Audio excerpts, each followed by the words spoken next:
सभी दोस्तों को नमस्कार। दोस्तों, सच के साथ सुभाष सैनी। सीधी तस्वीरें, यदि मैं कहूं तो कोर्ट कॉम्प्लेक्स से सीधी लाइव तस्वीरें सभी दोस्तों को दिखा रहा हूं। जितने मेरे मित्र इस वीडियो के साथ जुड़े उन सभी से मेरी प्रार्थना, आपने अंत तक वीडियो के साथ बने रहना है। और मैं आपको आज का मुद्दा यदि मैं बताऊं तो मुद्दा जो है बहुत गर्मा गर्म मुद्दा और आम जनता से जुड़ा मुद्दा जो है वो आज का है। और मेरे पैनल में आज जो है एडवोकेट भी हैं और कांग्रेस के वरिष्ठ नेता हैं लक्ष्मीकांत शर्मा जी। उनसे सीधी लाइव बातचीत रहेगी। सबसे पहले तो लक्ष्मीकांत जी, स्वागत है आपका वेब न्यूज में। धन्यवाद सुभाष भाई। लक्ष्मीकांत जी बताइए जरा, क्योंकि दोस्तों ये जो मुद्दा जो है प्रत्येक माता पिता से भी जुड़ा है, क्योंकि प्रत्येक माता पिता चाहता है कि उसके बच्चे का भविष्य जो है वो अच्छा हो। और प्रत्येक माता पिता की एक आस होती है कि यदि मेरे पास पैसा हो तो मैं अपने बच्चे को बाहर भेज दूं, क्योंकि हिंदुस्तान के अंदर जो है कमाई का जरिया वो समाप्त हो चुका है। बेरोजगारी सबसे ज्यादा हिंदुस्तान के अंदर हो चुकी है और लोग सोचते हैं कि आईलेट्स करवा के वो कनेडा भेजें, वो भेजें ऑस्ट्रेलिया या भेजें यूएसए। आप क्या कहेंगे बेरोजगारी के बारे, लक्ष्मीकांत जी? देखिए भाई, आपने बड़ा सही विषय उठाया है और सही बात आज के जो दौर में है। पिछले करीब करीब 5-6-7 साल से, वैसे तो ये 8 साल से मामला था, लेकिन जो पिछले 5-6 साल का जो दौर है वो बड़ा अजीब सा माहौल आज हिंदुस्तान के अंदर बना हुआ है। और ख़ास तौर पर जो 2019 के बाद जब दोबारा नरेंद्र मोदी जी ने सत्ता संभाली है, भारतीय जनता पार्टी की सरकार केंद्र में आई है, उसके बाद से लगातार इस देश का जो युवा है, जो नौजवान है, वो बाहर जाने की फिराक में है, दूसरे देश में जाने की फिराक में है बजाय हिंदुस्तान में रहने की। क्योंकि बेरोजगारी आज चरम सीमा पर है। और इसका सबसे बड़ा उदाहरण मैं यही कहूँगा कि भारत की केंद्र सरकार ने, नरेंद्र मोदी सरकार ने बेरोजगारी के आंकड़े तक बताना बंद कर दिए हैं, ये दिखाने के लिए कि हिंदुस्तान में बेरोजगारी नहीं है। जबकि हर साल, आज से पहले, इस सरकार से पहले और इस सरकार में भी शायद 2017 में, जहां तक मेरा अंदाजा है कि 2017 तक बेरोजगारी के आंकड़े हर साल प्रकाशित किए जाते रहे हैं कि हिंदुस्तान में इतनी जो है बेरोजगारी है। लेकिन 2016-17 के अंदर जब नरेंद्र मोदी साहब को यह एहसास हुआ कि 2014 में ये कह कर के आए थे कि 2 करोड़ रोजगार हर साल दूंगा, इतने करोड़ लोगों को रोजगार दूंगा, और जब नरेंद्र मोदी सरकार उस अपने वादे पर खरा नहीं उतर पाई, लोगों ने प्रश्न पूछना शुरू किया, सवाल पूछने शुरू किए। सरकार जो है उस वक्त मेरे हिसाब से घबरा गई। नहीं, आप लक्ष्मीकांत जी ये बताइए, मुद्दा तो ये कांग्रेस के टाइम में भी लोग बाहर जा रहे थे। आप बीजेपी को बीच में ला रहे हो कि नरेंद्र मोदी साहब ने जो है 2017 के बाद आंकड़े पेश करना बंद कर दिए, लेकिन कांग्रेस के समय में भी लोग आईलेट्स करवा के अपने बच्चे बाहर भेज रहे थे। आपकी बात ठीक है कि पहले भी बच्चे बाहर जाते रहे हैं, लेकिन मैं यहाँ पर एक बात कहना चाहूँगा कि 2 चीज़ों में फ़र्क होता है। पहले जो ज़्यादातर जो लोग थे वो या तो बहुत ऊंचे तबके के लोग जाया करते थे, कोई बड़े प्रोफेशनल लोग जाते थे, या किसी ट्रेनिंग विशेष के लिए जाते थे, और या फिर बहुत ज़्यादा लोग कुछ जाते थे जो शौकिया तौर पर जाते थे। लेकिन रोज़गार की तलाश में, मैं यहाँ ये कहना चाहता हूँ कि रोज़गार की तलाश में पहली बार ऐसा हुआ है। मोदी साहब जैसे कहते थे ना कि पहली बार हुआ, बोला देश में बच्चा पैदा हुआ, बोला पहली बार पैदा हुआ 2014 के बाद ही देश में ये काम हुआ, तो ये भी पहली बार हुआ। तो ये भी पहली बार हुआ है कि जब हिंदुस्तान का जो नौजवान है, हिंदुस्तान का जो यूथ है, देखिए बाहर जाना, विदेश जाना कोई गलत बात नहीं, कोई बड़ी बात भी नहीं है, लेकिन किस कारण से, किन परिस्थितियों में, किस वजह से और सरकार की किस नीति की वजह से हिंदुस्तान का यूथ बाहर जा रहा है। पहले ये था कि चलो 4-5 बच्चे होते हैं, एक आध कोई बाहर चला जाता था, बाकी यहाँ पर होते थे। लेकिन आज इस वर्तमान दौर में जहाँ कोई ही माँ बाप ऐसा होगा जिसकी 2 बच्चे हों, 2 से ज़्यादा बच्चे होंगे, नहीं तो 2 बच्चे, और उसमें से भी काफ़ी हद तक एक बच्चा है, और वो हर माँ बाप चाहता है, हर व्यक्ति चाहता है कि मेरा बच्चा मेरे पास रहे, मेरी आंखों के सामने रहे, मेरे आसपास रहे। चलो कुरुक्षेत्र का आदमी चाहेगा कि मेरा बच्चा दिल्ली में रहे, मेरा बच्चा चंडीगढ़ में नौकरी करता हो, लेकिन बाहर भेजना, देखिए 2 चीज़ें हैं। एक होता है किसी मजबूरी की वजह से, और एक होता है वैसे शौकिया तौर पर। मैंने पहले आप जैसे कहा कि पहले की सरकारों में भी जाते रहे, लेकिन वो शौकिया तौर पर, और आज जो बच्चे जा रहे हैं वो मजबूरी के तौर पर। तो जब मजबूरी में, रोजगार की वजह से, दिहाड़ी करने के लिए, अब वहां पर जाकर ज्यादातर बच्चे क्या काम करते हैं, जाते तो स्टडी वीजा पे है ना, लेकिन हिंदुस्तान का ज्यादातर यूथ जो है वो छोटे कामों के लिए वहां पर प्रयोग होता है। जिस देश का भविष्य, यूथ को भविष्य कहते हैं। मैंने अभी कहा कि 3 बच्चों में से 1 चला गया, 2 रह गए, तो मैं मानता था कि 66% जो हिंदुस्तान का भविष्य है वो देश में है और 33% विदेश चला गया। लेकिन जब बच्चा एक और वही बाहर जा रहा है तो 100% हिंदुस्तान का जो भविष्य है वो तो विदेश चला गया। तो दोस्तों मैं बताऊं तो कनाडा के अंदर जो है स्टडी वीजा पर लोग जो है बहुत ज्यादा संख्या में वहां पहुंचे, और हालात कनाडा के मैं बताऊं वहां पर नौकरी मिलनी आज के समय में आसान नहीं है। और मैं आपको बताऊं अभिषेक मिश्रा, दोस्तों आप सभी को याद होगा अभिषेक मिश्रा के बारे में, 4 किसानों को रौंद डाला था गाड़ी से, जो आरोप अभिषेक मिश्रा पर लगे थे। और उनके पिताजी अजय मिश्रा उर्फ टोनी, यदि मैं बात बताऊं तो 4 महीने बाद लक्ष्मीकांत जी जमानत भी उनको मिल गई। आप क्या कहेंगे इस मुद्दे पे? क्योंकि कांग्रेस से कल भी एक बयान आ रहा था, उसमें कांग्रेस ने जमकर जो है टिप्पणी नरेंद्र मोदी साहब के खिलाफ जो है वो की है। इस मुद्दे में सीधा उनके ऊपर आरोप लगाया कि ये जो जमानत जो है सरकार द्वारा दिलवाई गई। देखिए बिल्कुल सुभाष भाई, इसमें कोई कहने की जरूरत नहीं है। ये सरकार न्यायपालिका का, कार्यपालिका का, बड़े बड़े संस्थान का, सीबीआई हो और कोई भी संस्थान हो, सरकारी संस्थान, उसका जम करके दुरुपयोग सरकार कर रही है।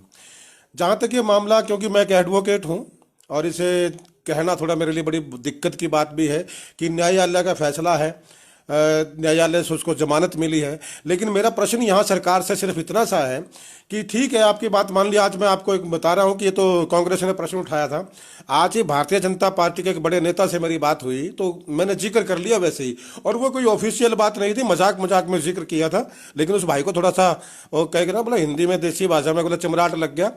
तो मेरी बात से उसको कहना कि चमराट ये लग गया कि मैंने उससे वैसे ही पूछ लिया, मैं कहा यार इसे जो अजय मिश्रा का बेटा है टेनी साहब का, जिसने 4 कत्ल किए हैं सरेआम, जो कोर्ट ने एफआईआर दर्ज करवाई है, तो उसको जमानत मिल गई कोर्ट से। तो यार मैं क्या, ये मोदी साहब कर क्या रहे हैं? अगला टूट के बड़ा कहने लगा, बोला भाई साहब ये तो न्यायालय का मामला है, कोर्ट ने जमानत दी है, कोर्ट जाने। तो मैंने उस भाई से प्रश्न किया था और मैं आपके माध्यम से इस देश की जनता के सामने ये बात रखना चाहता हूं, और नरेंद्र मोदी साहब से, क्योंकि मैं बार बार कहता रहा हूं कि वैन न्यूज़ को कोई और देखा ना देख के, भाई बाकी देश देखता है और नरेंद्र मोदी जरूर देखता है, क्योंकि उसको पता है कि वैन न्यूज़ खरी करता है और सच्ची बात करता है, देश के हित की बात करता है। तो मैं आपके माध्यम से मोदी साहब से और आपको उसकी सरकार से पूछना चाहता हूँ, देखिए ठीक है मान लिया आपकी बात को बड़ा कर दिया गया कि एक 4 कत्ल जिसने किए ट्रैक्टर से बेरहमी से, जिन लोग ने 4 किसानों को कुचल कर मार दिया गया, और जिसके बाप की बर्खास्तगी के लिए आज भी पूरा किसान धरने प्रदर्शन कर रहा है, आंदोलन कर रहा है कि अजय मिश्रा को सरकार से बर्खास्त किया जाए, उस व्यक्ति के बेटे को कोर्ट से जमानत मिल गई। पहली बात तो यही बड़ा परिहास के एक विषय है कि इतने संगीन आरोपी को 4 महीने में जमानत मिल गई। चलो कोर्ट का मामला था, कोर्ट ने जमानत दे दी, जो जैसा भी रहा होगा। लेकिन मैं प्रश्न यहाँ भारतीय जनता पार्टी के लोगों से पूछना चाहता हूँ कि दोगले भारतीय जनता पार्टी के जो लोग हैं, कि जब अजय मिश्रा के बेटे को जमानत मिलती है तो कहते हैं क्या कि कोर्ट ने जमानत दी है। तो जब राम मंदिर बना था, राम मंदिर के निर्माण की बात आई थी, शिलान्यास की बात आई थी, वो फैसला भी तो कोर्ट का था। मान न्यायालय जो है, सुप्रीम कोर्ट ने, उच्चतम न्यायालय ने निर्णय दिया था कि राम मंदिर बनाया जाए। तो वहां जब वो न्यायालय का फैसला था तो भारतीय जनता पार्टी के जो ये लोग हैं, जो दोगले लोग हैं, जो बुद्धि से बेकार हो चुके हैं, वो लोग तब भारतीय जनता पार्टी को किस बात का क्रेडिट देते हो? भाई 2 बातें हैं। अगर आपने बड़े डंके की चोट पर नरेंद्र मोदी को श्रेय दिया, फैसला न्यायालय का आया था कि मंदिर बनाया जाए, और श्रेय किसको दिया? नरेंद्र मोदी को। तो ठीक उसी प्रकार से आज फैसला न्यायालय का है जमानत देने का, लेकिन जिम्मेदार उसका कौन होगा भाई? अगर राम मंदिर का जिम्मेदार नरेंद्र मोदी है तो अजय मिश्रा के बेटे को जमानत का जिम्मेदार भी नरेंद्र मोदी है, इसमें कोई दो राय नहीं। और ये मैं आने वाला वक्त बताऊंगा। उत्तर प्रदेश में पहले चरण का चुनाव संपन्न हो चुका है और 10 मार्च को जब इसका परिणाम आएगा, इस बात पर मोहर लगेगी कि जब उत्तर प्रदेश का एक एक नागरिक नरेंद्र मोदी और उसकी सरकार को, भारतीय जनता पार्टी की सरकार को, उत्तर प्रदेश की जमीन से बेदखल कर देगा। अच्छा, एक मुद्दा और है। बजट सत्र में प्रधानमंत्री ने कांग्रेस पर तीखा हमला किया और नेहरू जी का भी बीच में जिक्र था। देखिए साहब, अभी ना एक व्यक्ति ने फेसबुक पर एक पोस्ट डाली थी, उसने बड़ी अच्छी पोस्ट लिखी, और वो कांग्रेस का व्यक्ति नहीं है, मैं ये भी बता दूंगा, स्पष्ट कर दूं, वो कांग्रेस का व्यक्ति नहीं है, वो का आम आदमी है। उसने फेसबुक पे लिखा बजट से अगले दिन कि मोदी साहब, नेहरू जी का नाम लेकर चिल्लाने की बजाय या नेहरू के नाम को बदनाम करके वोट मांगने की बजाय कभी अपनी उपलब्धियों पर भी वोट मांग लो। तो तब मैंने वहां उस फेसबुक पे भी लिखा था, मैं आज भी वही बात कहता हूं कि भाई कोई उपलब्धि होगी तो उस पर वोट मांगेंगे ना। 8 साल के अंदर नरेंद्र मोदी की उपलब्धि क्या है वो मैं आपको बता देना चाहता हूं। जो कांग्रेस ने किया, जो कांग्रेस ने देश खड़ा किया, कांग्रेस ने संस्थान खत्म खड़े किए, वो नरेंद्र मोदी ने सारे बेच दिए। नरेंद्र मोदी की उपलब्धि है। नरेंद्र मोदी किस मुंह से कहेगा? अगर नरेंद्र मोदी, देखिए मोदी साहब एक बात कहते हैं कि मैंने ये कर दिया, मैंने विकास कर दिया, मैंने हिंदुस्तान की तकदीर जमा दी ना आपने। तो अब आप उत्तर प्रदेश के अंदर हिंदू मुसलमान करने का प्रयास क्यों करते हो? भारतीय जनता पार्टी 5 राज्यों में चुनाव लड़ रही है आज की डेट में, आज की तारीख में चुनाव का समय है। मैं आपसे पूछना चाहता हूं और आपके माध्यम से और लोगों से पूछना चाहता हूं कि नरेंद्र मोदी या भारतीय जनता पार्टी की सरकारें जहां पर हैं या जहां पर वो चुनाव लड़ रही है, कितने अपने कार्यक्रमों के ऊपर वो वोट मांग रहे हैं? कितने कार्यक्रमों? एक भी। सिर्फ क्या वोट मांगते हैं कि अब उत्तर प्रदेश में नारा दे दिया, जाटों को कहा कि मुसलमानों से बचना है तो जाट हमें वोट दे दें। लानत की बात है, शर्मनाक बात है, इतनी जलालत भरी यह बात है कि आप इतना खुला कम्युनलिज्म, जातिवाद, धर्म का जो प्रचार आप इस तरीके से कर रहे हो। आप वहां पे कहते हो कि मुसलमानों से बचना तो जाट हमें वोट देते हैं, और हरियाणा में क्या कहते हैं? अगर जाटों से बचना है तो नॉन जाट हमें वोट दे दें। अजीब दोगलापन है, अजीब तमाशा देश का बना दिया साहब। तो जाहिर तौर पर भारतीय जनता पार्टी के पास ना कोई नीति है, ना कोई नीयत इनकी ठीक है। देश को तबाह करना, बर्बाद करना। जहां तक बजट की आपने बात करी, अब मोदी साहब बेचारे क्या करें, मजबूर हैं। बीएसएनएल उन्होंने बेच दिया, एयर इंडिया उन्होंने बेच दी, रेलवे उन्होंने बेच दी, इस्पात कारखाने उन्होंने बेच दिए, और भी जितने बड़े बड़े संस्थान हैं वो सब वो बेच रहे हैं। किस मुंह? नोटबंदी उन्होंने करी। नरेंद्र मोदी बार बार कहते हैं कि नोटबंदी देश के हित में थी, लेकिन नरेंद्र मोदी बताएं कि 2017 से लेकर 16 तक, 2016 में नोटबंदी हुई थी, 16 से लेकर आज तक कितने चुनाव में नोटबंदी को मुद्दा बना करके वोट मांगे गए? एक चुनाव में भी नोटबंदी पर वोट नहीं मांगे गए। निजीकरण की बात नरेंद्र मोदी करते हैं कि मैंने बीएसएनएल बेचा, मैंने रेलवे बेची, मैंने इस्पात के कारखाने बेच दिए, मैंने एलआईसी बेच दी, मैंने एयर इंडिया बेच दी। तो नरेंद्र मोदी ने कितने चुनाव में जा करके ये कहकर वोट मांगे कि भैया मैंने रेलवे बेच दिया, मुझे वोट दो। भाई मैंने बीएसएनएल बेच दिया, मुझे वोट दो। मैंने एयर इंडिया बेच दी, मुझे वोट दो। अगर ये सारे काम इतने अच्छे तो नरेंद्र मोदी इन कामों के ऊपर वोट क्यों नहीं मांगते? कोई इशू नहीं है, कोई नियत नहीं है, सिर्फ एक काम है। जब कुछ करने को नहीं होता ना साहब, देखिए 2 चीजें होती हैं। अब देसी आदमी आप और हम सब के सब हम एक बात कहा करते हैं, गांव में भी एक बात अक्सर चलती है कि भैया जब अपने करने के लिए कुछ होता है ना, तो हम दूसरे को कभी नहीं देखते कि उसने क्या किया, अच्छा किया, माड़ा किया। लोग, हमारे बुजुर्ग क्या कहते थे? बोला रे दफा होने देना, तुझे पढ़ने पढ़न देना। बोला अपना काम सही चल रहा है ना, तूने छोड़ पढ़ना। लेकिन जब अपने पल्ले कुछ ना हो, तब हम दूसरे की अच्छी बात को भी बुरा साबित करने का प्रयास करते हैं। क्यों करते हैं? कि दूसरे को कोस करके अपने गुनाह छुपाना बड़ा आसान है। नरेंद्र मोदी सिर्फ पहले दिन से, चलो मान लिया कि आपने जवाहरलाल नेहरू के आप पीछे बड़े, आपने जवाहरलाल नेहरू को आपकी शक्ल पसंद नहीं, जो भी, और आपके उसकी वजह रही मानसिक कुंठा भी वो रह सकती है कहीं ना कहीं। भाई भारतीय जनता पार्टी आज तक कुछ कर ही नहीं पाई।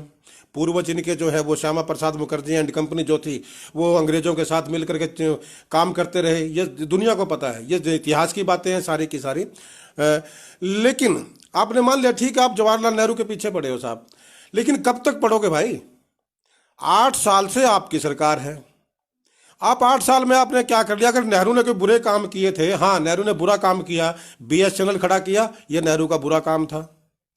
रेलवे नेहरू ने खड़ी की, ये नेहरू की गलती थी। एम्स नेहरू ने बनाया, कांग्रेस ने बनाया, ये नेहरू कांग्रेस की गलती थी। रेलवे और एयर इंडिया का जो प्रोग्राम जो किया, जो एयर इंडिया हिंदुस्तान में काम करती रही, वो कांग्रेस और नेहरू की देन थी, ये कांग्रेस और नेहरू की गलती थी। आप इन गलतियों को सुधार गए। ये नेहरू ने गलतियां की थी इतने संस्थान खड़ा करके, नरेंद्र मोदी ने अपनी गलतियां सुधार दी ये सारे संस्थान बेच करके। तो मेरे ख्याल से नेहरू का चैप्टर बंद हो जाना चाहिए।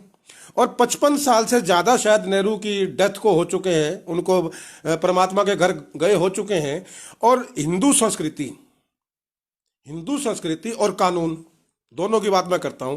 दोनों में यह कहा जाता है कि जो आदमी स्वर्ग लोक को चला गया, मृत्यु लोक को चला गया, इस दुनिया से चला गया, उसकी कभी निंदा नहीं करनी चाहिए।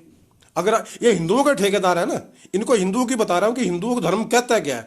हिंदू धर्म ये कहता है और कानून भी ये कहता है कि जो आदमी किसी के खिलाफ मुकदमा चलता हो और उसकी मृत्यु हो जाती है, डेथ हो जाती है, तो जो है कोर्ट भी उस मुकदमे को बंद कर देती है। अरे उस आदमी को गुजरे हुए 50 साल से ज्यादा का अरसा हो चुका है, 55 साल से ज्यादा का अरसा हो चुका है, उसने क्या किया क्या ना किया वो तब की बात थी। उसके बाद अटल बिहारी वाजपेयी की भी सरकार 6 साल रही है, आपको उसमें भी सब्र नहीं आया। 8 साल से तो नरेंद्र मोदी जैसे कद्दावर आदमी की सरकार है साहब, जो 101,000 किसानों को देख करके भाग जाता है, 56 इंच की छाती है, और 1,000 किसानों से डर करके भाग जाता है, बॉर्डर पर किसानों के सामने नहीं आ पाता। अपने ही देश में नरेंद्र मोदी साहब अपने खुद पर्चे बंटवाते हैं कि मेरी जान को खतरा है, और यह बताते नहीं कि किससे जान का खतरा है। जो आदमी इस कद का लेता हो उससे आप क्या उम्मीद करेंगे। लेकिन मैं फिर भी कहना चाहूंगा कि नरेंद्र मोदी साहब को कम से कम कहीं ना कहीं तो कोई अपनी उपलब्धि बताएं, या सिर्फ नेहरू का नाम लेकर के उसको बदनाम करके चलते रहेंगे।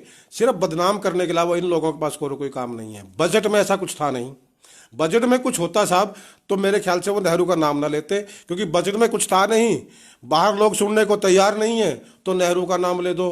एक ऐसी फौज इन लोगों ने तैयार के रखी है। एक जो जमात है भारतीय जनता पार्टी की, व्हाट्सएप और फेसबुक की जो यूनिवर्सिटी, 2 यूनिवर्सिटी इन्होंने खोली हुई हैं, इनके ऊपर झूठा सच्चा प्रचार करके इन विश्वविद्यालयों के अंदर जिनका चेयरमैन नरेंद्र मोदी साहब हैं, इनके जो भाजपा के लोग हैं इस फेसबुक और व्हाट्सएप यूनिवर्सिटी के, इनके ऊपर अनगढ़ प्रचार करके झूठ बोल करके सिर्फ सत्ता में काबिज रहना चाहते हैं। लेकिन मैं दावे के साथ कह सकता हूँ साहब कि वो कहते हैं ना, काठ की हांडी बार बार नहीं चढ़ा करती। काठ की हांडी 2014 में चढ़ी थी, उसको 2019 में बचा गए ये पुलवामा करवा करके बच गई किसी तरीके से। कि देखिए हर आदमी है कहीं ना कहीं बहकता भी है, बिल्कुल लोग उसमें आए भी हैं, हिंदुस्तान का यूथ भी उसमें आया। अब आज सुबह भी एक चर्चा हो रही थी यूथ के बारे में, यही जो बेरोजगारी का मामला था, तो मैंने कहा, तब भी मैंने कहा कि कहीं ना कहीं हिंदुस्तान के यूथ की भी कमजोरी रही है। हिंदुस्तान का यूथ एक जम है, जैसे नरेंद्र मोदी के पीछे ऐसे लग गया कि जैसे कोई जादूगर, कोई देवदूत आया हो। लेकिन 2 साल के अंदर ही साहब वो चश्मा उतर चुका था। और ये मैं फिर कहता हूं कि हिंदुस्तान के लिए बहुत दुर्भाग्यपूर्ण बात है। अब लगाइए साहब, जिस देश का यूथ, हमारा भविष्य कौन है? यूथ ही तो है, हमारे बच्चे तो हैं। जब हिंदुस्तान का यूथ विदेशों के लिए काम करेगा, विदेशों में जा करके, तो कल को 10 साल के बाद, 15 साल के बाद जब हिंदुस्तान लौट कर आ भी जाएंगे, उनके अंदर कितना काम करने की क्षमता बची रहेगी। अच्छा ये बताइए, एक मुद्दा और जो है आज की तारीख में यदि मैं बात कहूँ हरियाणा सरकार की, तो मनोहर लाल खट्टर जी हैं, सीएम हैं हरियाणा के, और आम आदमी की गाड़ी की जो वैलिडिटी, डीजल वाली गाड़ी की जो वैलिडिटी वो 10 साल की है, और बसों की वैलिडिटी जो है, हरियाणा सरकार की बसें हैं उनकी वैलिडिटी 15 साल की जो है वो की है। आप क्या कहेंगे? बात वही है सुभाष भाई, सुन करके हंसी आती है, चुटकुले से लगते हैं सरकार के।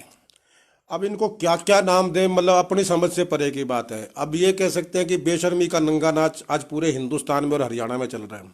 ना इन लोगों को शर्म है, ना हया है, ना कहीं लाज है। इनको ये भी नहीं पता ये क्या फैसले करते हैं। अभी कुछ दिन पहले ही एक सरकार का फैसला आया था, केंद्र सरकार का, वाहनों के ऊपर, कि डीजल के वाहन 10 साल से ज़्यादा जो हो चुके हैं और पेट्रोल के वाहन जो 15 साल से ज़्यादा हो चुके हैं वो एनसीआर में नहीं चलेंगे साहब।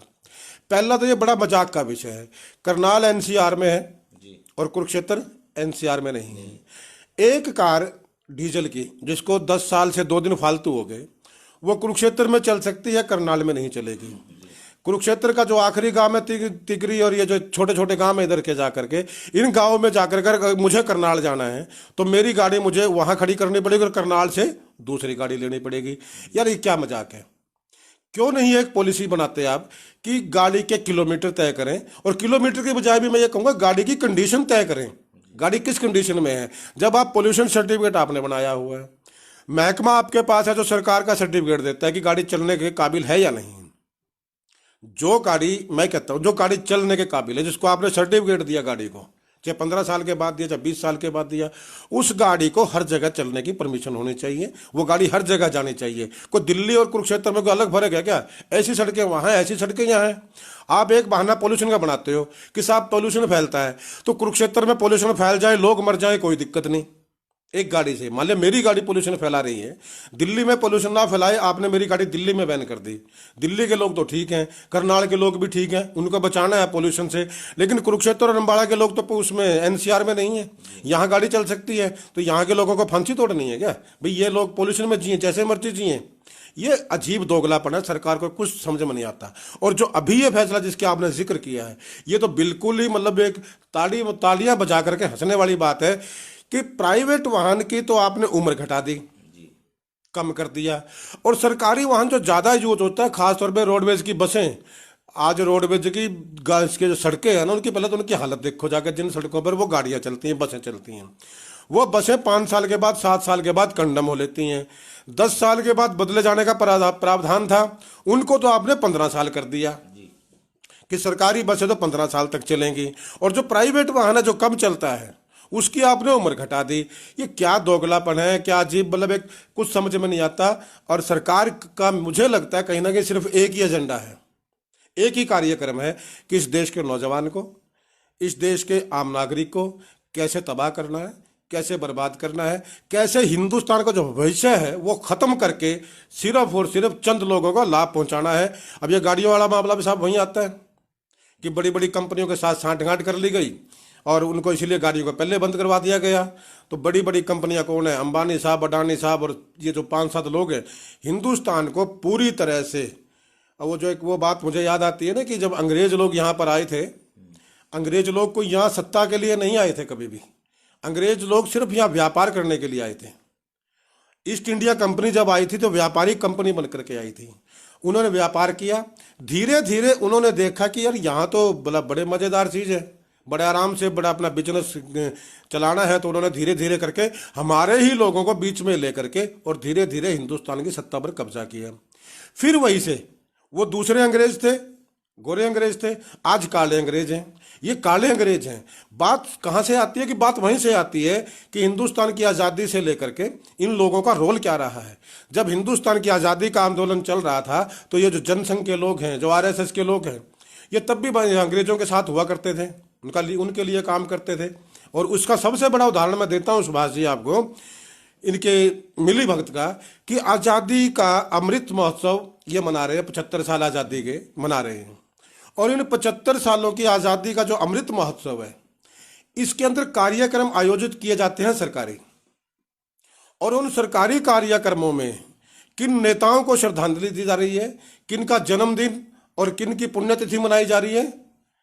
सुभाष चंद्र बोस की, लाला लाजपत राय की, सरदार वल्लभ भाई पटेल की, और जो अन्य और लोग हैं, सुभाष चंद्र बोस, कांग्रेस, ये तमाम लोग कौन है?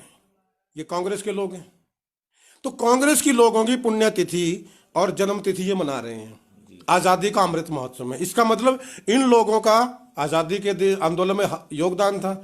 आज देश को जो आज़ादी मिली है वो इन लोगों की वजह से मिली है। ठीक है, नेहरू को इन्होंने छोड़ दिया क्योंकि नेहरू तो इनके सपने में आता है और इनको जैसे काटने को दौड़ता है। और नेहरू के नाम से नरेंद्र मोदी को तो भाई बड़ा भारी चमराट लगता है, बेचारा रात को सोते सोते उठ के उठ बैठ जाता है वो, तो नेहरू को तो मनाएंगे नहीं। लेकिन जितने लोगों की आपने कार्यक्रम आयोजित किए वो सारे कांग्रेसी तो हैं। क्या भारतीय जनता पार्टी ने जनसंघ के किसी आदमी का जन्मदिन मनाया, पुण्यतिथि मनाई? क्यों नहीं मनाई? क्योंकि उनको पता है कि आज़ादी के आंदोलन में इनके लोगों को कोई हाथ था ही नहीं। था तो सिर्फ माफ़ी मांगने तक ये लोग सीमित थे या अंग्रेजों को चिट्ठियां लिखने तक सीमित थे। तो बड़ी सीधी सी बात है, ये लोग वहां से आए हुए लोग हैं।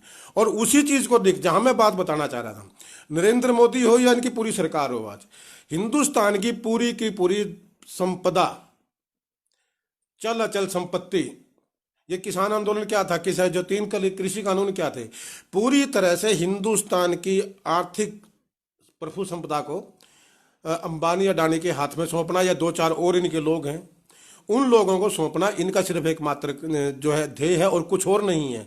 और एक बात मैं कहना चाहता हूँ, कहनी मुझे नहीं चाहिए लेकिन जुबान पर आई है और मैं उसको जुबान पर आई बात को मैं कभी रोका नहीं करता। भाई, जितने भी लोग बड़े बड़े घोटालों में शामिल हुए हैं, जितने भी लोग देश का पैसा लेकर के भागे हैं, हिंदुस्तान का पैसा लेकर के विदेश में भाग गए, कहते हैं कि लोन तो कांग्रेस ने दिया था। ठीक है, मान लिया लोन कांग्रेस ने दिया था, चाहे वो विजय माल्या हो, चाहे नीरव मोदी हो, चाहे मेहुल चोकसी हो, चाहे कोई और हो। लोन कांग्रेस ने दिया, कांग्रेस के राज में दिया, लेकिन भगाए किसने? लोन देना कोई बुरी बात नहीं है, लोन तो ये भी कहते हैं हम दे रहे हैं सरकार। हाँ, फर्क इतना है कि कांग्रेस ने देश को खड़ा करने के लिए लोन दिया और ये लोग लोन दे रहे हैं भागने के लिए। लेकिन जिन लोगों को कांग्रेस ने लोन दिया था वो कांग्रेस के राज में लोन लेकर भाग नहीं पाए। वो भागे किसके राज में? नरेंद्र मोदी साहब के राज में।